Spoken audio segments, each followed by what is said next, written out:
Hola amigas y amigos, bienvenidos al canal. En este día voy a estar sacándole el agua a un coco y la pulpa, pero antes quiero enviarle un saludo a Rosana Leiva, salvadoreña.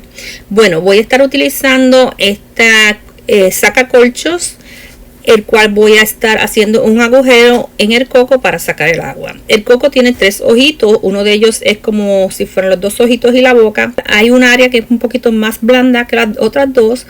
Por ahí voy a estar haciendo el primer hueco para sacar el agua.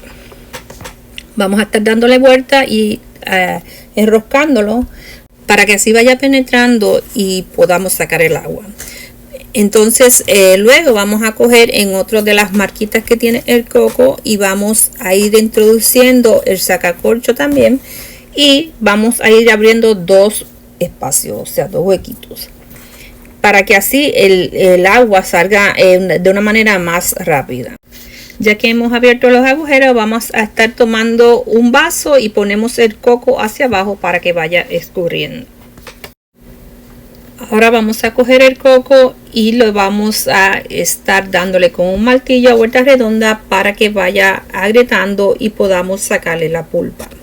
Ya que el coco está agrietado, pues vamos a coger con nuestras manos, vamos a estar haciendo un poquito de presión y vamos a terminar de romper las esquinas.